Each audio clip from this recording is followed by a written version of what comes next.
Hello, story lovers. Welcome back to my channel, Madly in Love, Part 46.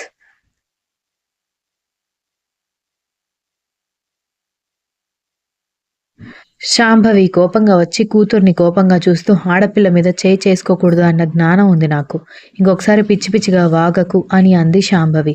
ఇప్పుడు నేను ఏమంత తప్పుగా మాట్లాడానని నన్ను తిడుతున్నావు మమ్మీ అని స్నేహ ఉక్రోషంగా అరవడంతో నోరు ముయ్యి, తప్పు చేసింది కాకుండా మళ్ళీ నోరు లేస్తుందేంటి? ఎవరే నీకు వదిన? ఎవరిని పట్టుకుని వదిన అని పిలుస్తున్నావు? నీకు కాబోయే వదిన వీక్ష మాత్రమే అని చెప్పాను కదా అని అంది శాంభవి.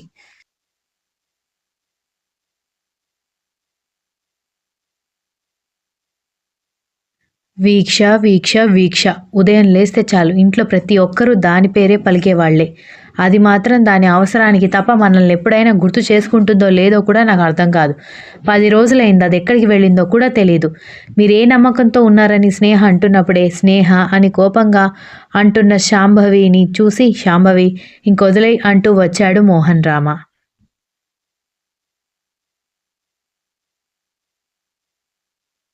చూసారా మీ కూతురు ఎలా మాట్లాడుతుందో అని శాంభవి అంటూ ఉంటే, నువ్వు చేసిన గారాబమే కదా, ముందు కొడుకుని చెడగొట్టావు, ఆ తర్వాత స్నేహాన్ని చెడగొట్టావని ఆయన వెటకారంగా అనగానే దక్ష కర్ణ వైపు చూసేసరికి అసలు తనని కాదు అన్నట్టుగా తాపీగా జ్యూస్ తాగుతుంటే, బాబోయ్ విచిత్రమైన మనుషులు అని అనుకుంటూ తల పట్టుకుంది దక్ష.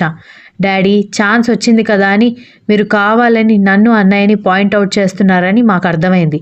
ఒకరు నేర్పిస్తే లేదా ఒకరు ఇన్ఫ్లుయెన్స్ చేస్తే ఎవరు ఏది నేర్చుకోరు, ఎక్స్పీరియన్స్ వల్ల నేర్చుకుంటామని అంది స్నేహ. వెల్ సెడ్ బేబీ, నీకున్న మెచ్యూరిటీ ఈ ఇంట్లో ఎవరికీ లేదని కర్ణ వెటకారంగా అంటూ చెల్లెలికి హ్యాండ్ షేక్ ఇవ్వడంతో తోడబుట్టిన అన్ని సంవత్సరాలలో అన్న మొదటిసారి మెచ్చుకోవడంతో మురిసిపోయింది స్నేహ. అబ్బా బాగుంది, ఇన్ని రోజులు లేని యూనిటీ అన్న చెల్లెళ్ళకి భలే వచ్చింది. నేను అన్న దాంట్లో అబద్ధం ఉంటే నీకు అంత కోపం రాదు, నిజం ఉంది కాబట్టే రోషన్తో అలా మాట్లాడుతున్నావని మోహన్ రామ అనేసరికి ఎవరి పిచ్చి వారికి ఆనందం, నేనెవ్వరి పిచ్చిని డిస్టర్బ్ చేయడానికి రెడీగా లేను అన్నాడు కర్ణ.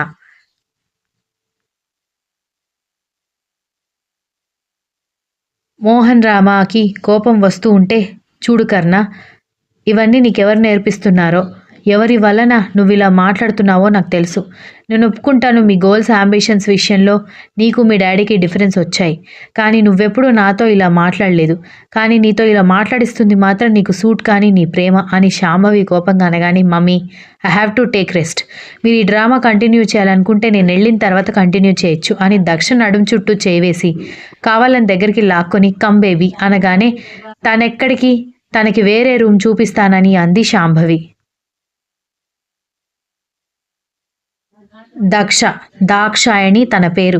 దక్ష అని కర్ణ చెప్పడంతో అదే దక్షకి వేరే రూమ్ నేను చూపిస్తాను, నువ్వు నీ రూమ్లోకి వెళ్ళిపో అనగానే కర్ణ దక్ష వైపు చూసి వెళ్ళిపోవడంతో, అదేంటన్నయ్య అలా వెళ్ళిపోయాడు అని దక్ష పక్కన స్నేహ వెళ్ళి నిలబడితే శాంభవి ఏదో అనబోతూ ఉండడం గమనించి, స్నేహ రా వదిన, నీకు రూమ్ చూపిస్తాను, ఇక్కడ ఉంటే నీ బ్రెయిన్ నా బ్రెయిన్ బేజా ఫ్రై చేసుకుని తింటారని అక్కడి నుంచి స్పీడ్గా తీసుకెళ్ళిపోవడంతో శాంభవి మోహన్ రామ ఒకరి మొహం ఒకరు కోపంగా చూసుకున్నారు.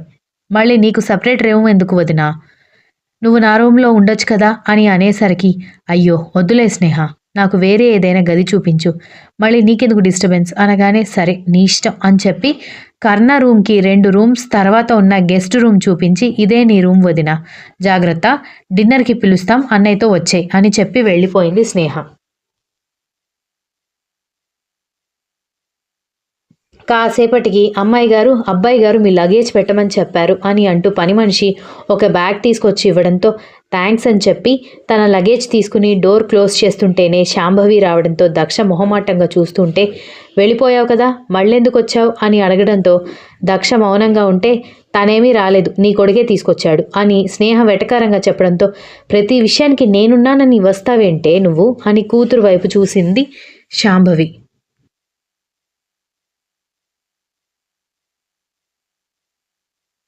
అన్నయ్య లేనిది చూసి నువ్వు ఇక్కడికొచ్చి ఇదే ప్రశ్న వదిలిని అడుగుతావని నాకు తెలుసు, అందుకే నిన్ను అబ్జర్వ్ చేస్తున్నాను అనగానే శాంభవి కోపంగా వెళ్ళిపోవడంతో దక్ష ఏదైతే అదైందని కర్ణతో మాట్లాడడానికి అతని రూమ్లోకి వెళ్ళగా అతను స్నానం చేసి అప్పుడే బయటకు వచ్చాడు. ఏంటి అని అడుగుతూ హెయిర్ డ్రై చేసుకుంటూ ఉంటే, నేను వెళ్ళిపోతాను, పార్టీ అయ్యాక మీరు రండి అనగానే ఏమైంది అని ఆమెని మిర్రర్ నుంచి చూస్తూ అడుగుతున్న ఆమె సమాధానం చెప్పకపోవడంతో నాకెవరైనా స్ట్రైట్ ఫార్వర్డ్గా మాట్లాడకపోతే చిరాకొస్తుంది. సో నాంచకుండా మ్యాటర్ చెప్పు అనగానే అతని వైపు చూస్తూ నన్ను పంపించేయండి అని మాట పెగుల్చుకుని చెప్పేసరికి ఎందుకు అని సీరియస్గా అడిగేసరికి కంగారుగా కళ్ళు దించుకుంది.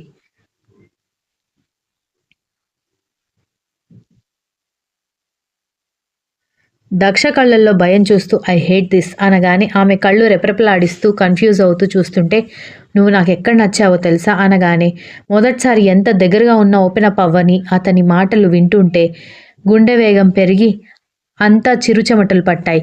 మెల్లమెల్లగా ఆమె శరీరం మొత్తం స్వేదం అలుముకోవడం చూసి ఆమె మొహం వైపు చూస్తే తన మాటలు ఆమె మీద ఎఫెక్ట్ చూపిస్తున్నాయని అర్థమైంది. ఆమెని అబ్జర్వ్ చేయడంలో బిజీ అయిపోయి అతని ఆన్సర్ లేట్ అవ్వడంతో ఆమె అతని వైపు చూసేసరికి పెదవులు కాస్త సాగదీసి ఊరి చెరువు కోసం భయం లేకుండా అంతమందిలో బ్రతిమాలడం చూసి కానీ ఇక్కడ చూస్తే బ్రెయిన్ లేకుండా కంగారు పడుతున్నావని విసుగ్గా చెప్పడంతో అతని వైపు చూస్తూ ఆ మాటకి మొహం తిప్పుకుంది కోపంగా. ఆమె బుగ్గలు పట్టుకుని తన వైపు తిప్పుకొని ఐ డోంట్ లైక్ అవాయిడెన్స్, నేను అవాయిడ్ చేస్తే నువ్వు భరించలేవు అన్నాడు. ఇదంతా కాదు, నేను ఇంటికి వెళ్ళాలి అనగానే ఇంటికి వెళ్ళాలి ఇంటికి వెళ్ళాలి ఇంటికి వెళ్ళాలి ఒకటే పాట పాడుతున్నావు. అసలు ఇంటికి వెళ్ళి ఏం చేస్తావు, ఏమంత పెద్ద పనులున్నాయి నీకు అని అడిగాడు చిరాకుగా.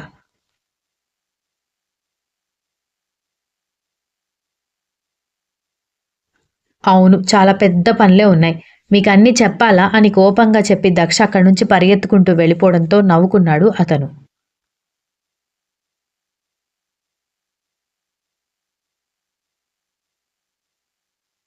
గదిలోకి వెళ్ళాక ఊపిరి తీసుకోవడానికి చాలాసేపు కష్టపడి ఈ తల్లి కొడుకుల మధ్య నాకు బ్యాండ్ పడుతుంది, ఇదెక్కడి గోలరా దేవుడా నన్ను కాపాడు అనుకుంది దక్ష. కాసేపటికి భోజనాల కోసం పిలిచి పద వదిన మనిద్దరం పక్కపక్కన కూర్చుని తిందామని స్నేహ అనగానే మీ అన్నయ్య నీకంత అవకాశం ఇస్తాడని నేను అనుకోవట్లేదు అనుకుంది దక్ష.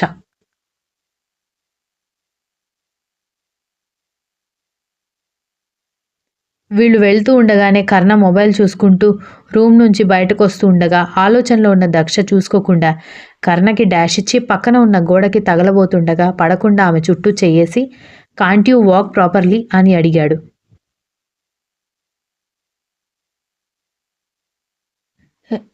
ఏదో ఆలోచిస్తూ అంటున్న ఆమె టెన్షన్ గమనించి పద డిన్నర్ చేద్దామని అనగానే కంగారు పడుతూ ఉండగా అన్నయ్య ఇది చీటింగ్, వదిన్ని నేను తీసుకొచ్చాను, మేమిద్దరం కలిసి డిన్నర్ చేస్తామని అనగానే స్నేహ అంటూ చూడ్డంతో మూర్తి తిప్పుకుంటూ వెళ్ళిపోయింది స్నేహ. కిందకెళ్ళేసరికి 3 చైర్స్ మాత్రమే ఖాళీగా ఉన్నాయి. మోహన్ రామ పక్కన కూర్చుని ఏదో మాట్లాడుతున్న శాంభవి వైపు చూసి వామ్మో, మా నాన్న అన్నయ్య తినే వరకు వదిన అమ్మ కూర్చుంటే నాన్న సైలెంట్గా ఉండేవాడే కాదు, ఈవిడ ఎంత దర్జాగా ఏదో బిజినెస్ మీటింగ్ వచ్చినట్టు పక్కన కూర్చుంది అని అనుకుంటూ ఉండగా చేయి పట్టుకుని లాగడంతో వెళ్ళి స్నేహకి కర్ణకి మధ్యలో ఉన్న చైర్లో కూర్చుంది దక్ష.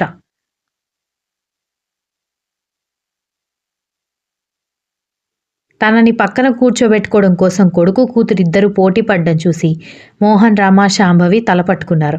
దక్ష అంతమందిలో తినడం కొత్తగా ఉండడంతో లేచి నిలబడ్డానికి ప్రయత్నిస్తుండగా చెరొక చేయి పట్టుకుని లేవనివ్వకుండా ఏం పర్లేదు అంటూ కూర్చోబెట్టడంతో కరవమంటే కప్ప కోపం, వదలమంటే పావుకి కోపం అన్నట్టుంది నా పరిస్థితి అనుకుంటూ కూర్చుంది దక్ష.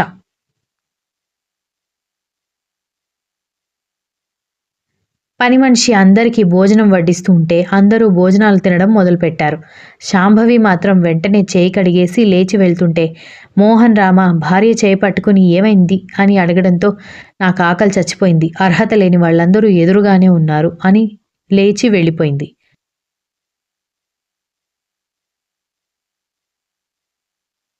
దాంతో మోహన్ రామ కూడా భోజనం చేయకుండా లేచి వెళ్ళిపోవడంతో సరిపోయింది అని అనుకుంటూ సంగవి కూడా హ్యాండ్స్ వాష్ చేయడంతో దక్ష బాధగా చూస్తుంటే లైట్ తీసుకోవదినా, 3 times టైం టు టైం భోజనం చేసి హెల్త్ కాన్షియస్లో ఉండేవాళ్ళు భోజనం చేయకుండా ఉండలేరు. నువ్వు వెళ్ళిపోయాకైనా వస్తారు కానీ ఎక్కువగా ఆలోచించుకో, ఈ కర్రీ బాగుంటుంది, మా హెడ్ కుక్ బాగా చేస్తుందని చిక్కుడుకాయ కూర వడ్డించింది. అన్నం తినకుండా ముగ్గులు వేస్తుంటే కెన్ ఐ హెల్ప్ యూ అని కర్ణ అడుగుతూ ఉంటే వద్దని చెబుతూ గబగబా భోజనం మీద కాన్సన్ట్రేట్ చేసింది దక్ష. దాంతో స్నేహం నవ్వుకుంది. Continues. If you like the story please like, share, comment and don't forget to subscribe.